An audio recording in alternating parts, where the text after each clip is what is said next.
নমস্কার বন্ধুরা, সম্পার পাঁচফোড়নের গল্প রান্নাঘরে আপনাদের স্বাগত জানাই। আশা করি সবাই ভালো আছেন ও সুস্থ আছেন।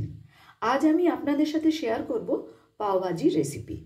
এই পাওভাজি বানাবার জন্য আমি এখানে নিয়েছি একটা ক্যাপসিকাম রাফলি কাটা, নিয়েছি কিছুটা ফুলকপি, একটা বড় গাজর, দুটো আলু টুকরো টুকরো করে কেটে, একটা বিট কিছুটা টুকরো করে নিয়েছি মটরশুঁটি, নিয়েছি একটা মিডিয়াম সাইজের টমেটো আর একটা পেঁয়াজ, কয়েকটা রসুনের টুকরো। গ্যাসে একটা কুকার বসিয়ে দিয়েছি। কুকারের মধ্যে আমি দিয়ে দিচ্ছি কিছুটা পরিমাণ সাদা তেল আর দিচ্ছি এক টুকরো বাটার।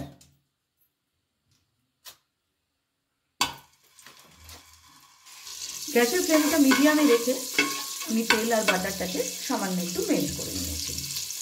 দিয়ে দিচ্ছি হাফ চামচ মতন গোটা জিরে,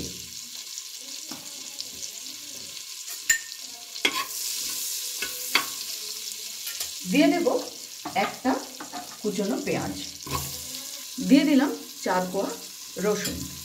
ভালো করে একটু নাড়াচাড়া করে নেব। গ্যাসের ফ্লেমটাকে এই সময় কিন্তু আমি হাইতেই রাখলাম। এবার একে একে এর মধ্যে সবজিগুলো আমি দিয়ে দেব। দিয়ে দিলাম কুচি করে রাখা ক্যাপসিকাম, দিয়ে দিচ্ছি কেটে রাখা ফুলকপি। আবারও ভালো করে আমি একটু নেড়ে নেব।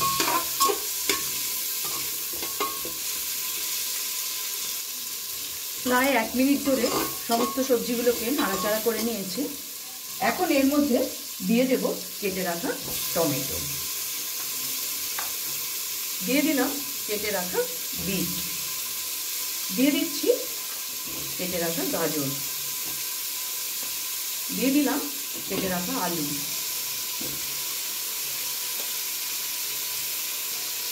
গ্যাসের ফ্লেমটাকে একদম হাইতে রেখে খুব ভালো করে নাড়াচাড়া করে নেব।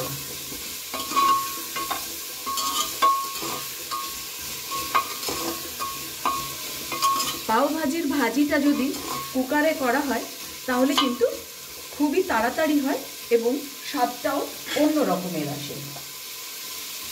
দিয়ে দিচ্ছি পরিমাণ মতন লবণ, দিয়ে দিচ্ছি হলুদ গুঁড়ো, দিলাম লঙ্কা গুঁড়ো, দিয়ে দিচ্ছি হাফ চামচ মতন পাওভাজি মশলা। ভালো করে এবারও আমি একটু এগুলো সব সবজিগুলো নাড়াচাড়া করে নেব।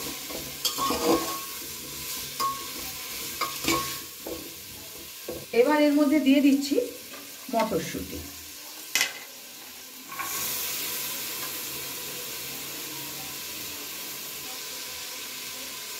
সবজিগুলো খুব ভালো করে একটু ভাজা ভাজা মতন করে নিয়েছি। এখন আমি এর মধ্যে দিয়ে দিচ্ছি 1.5 কাপ মতন গরম জল। সব কিছু ভালোভাবে মিশিয়ে গ্যাসের ফ্লেমটাকে একদম লোতে করে 3টে সিটি দেওয়া পর্যন্ত আমরা অপেক্ষা করব।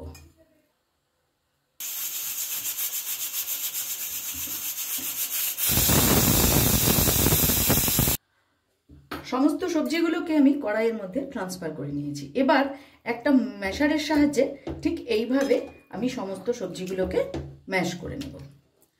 আমার রান্না যদি আপনাদের ভালো লেগে থাকে অবশ্যই ফলো ও লাইক করে আমার পাশে থাকবেন। আর যারা আমার চ্যানেলটি এখনও সাবস্ক্রাইব করেননি তাদের কাছে অনুরোধ রইল চ্যানেলটি সাবস্ক্রাইব করে পাশে থাকা বেল আইকনটি অবশ্যই প্রেস করবেন, যাতে আমি কোনো নতুন রেসিপি দিলে আপনাদের কাছে নোটিফিকেশন পৌঁছে যায়। এইভাবে একটু সময় নিয়ে পুরো সবজিগুলো ম্যাশ করে নেব। প্রায় 1 মিনিট ধরে ম্যাশার দিয়ে আমি সমস্ত সবজিগুলোকে ম্যাশ করে নিয়েছি। টেক্সচারটা ঠিক এইরকম এসেছে। গ্যাসের ফ্লেমটাকে মিডিয়ামে রেখে এটা সামান্য একটু কিছুক্ষণ আমি ফুটতে দেব। এর মধ্যে দিয়ে দেব কিছুটা কসৌরি মেথি আর দেব 1 চামচ মতো পাওভাজি মশলা। ভালো করে এটা আমি মিশিয়ে নেব।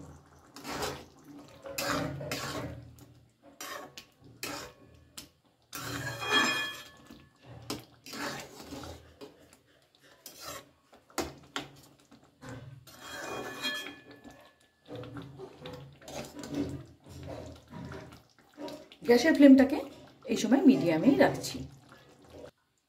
মিডিয়াম ফ্লেমে প্রায় 1 মিনিট মতো এটা ফুটিয়ে নিয়েছি।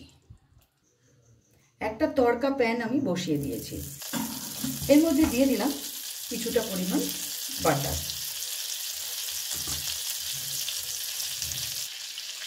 বাটারের মধ্যে দিয়ে দিলাম অর্ধেকটা কুচনো পেঁয়াজ, আর দিলাম 2 কোয়া কুচনো রসুন।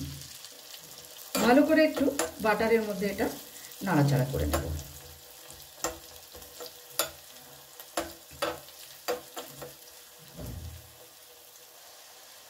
বেশ ভাজা ভাজা মতন হয়ে গেছে।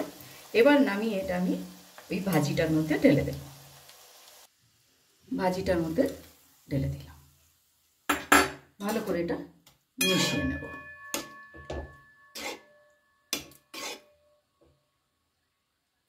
ওপর থেকে ছড়িয়ে দেব বেশ কিছুটা ধনেপাতা। এবার আমি পাওগুলো বাটারের মধ্যে একটু সেঁকে নেব। একটা ননস্টিক বসিয়ে দিয়েছি, দিয়ে দিলাম সামান্য একটু বাটার। গ্যাসের ফ্লেমটাকে এ সময় একদম লোতেই রাখবো। সামান্য একটু পাও ভাজি মশলা ওপর থেকে ছড়িয়ে দিলাম, আর দিয়ে দিলাম সামান্য একটুখানি ধনেপাতা। এবারে পাওগুলোকে ঠিক এইভাবে চেপে চেপে সেঁকে নেব। একটা পিঠ সেঁকা হয়ে গেছে, এবারে উল্টো পিঠটাও সেঁকে নেব।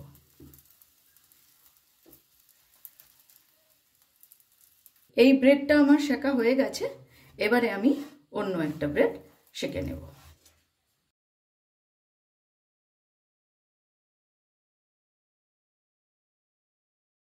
খুব কম সময়ে তৈরি করে নিলাম পাও ভাজি। ভিডিওটি আপনাদের কেমন লাগলো অবশ্যই কমেন্টস করে জানাবেন। আজ তাহলে এই পর্যন্তই। দেখা হচ্ছে সামনের ভিডিওতে অন্য কোনো রেসিপির সাথে। ভালো থাকবেন, সুস্থ থাকবেন।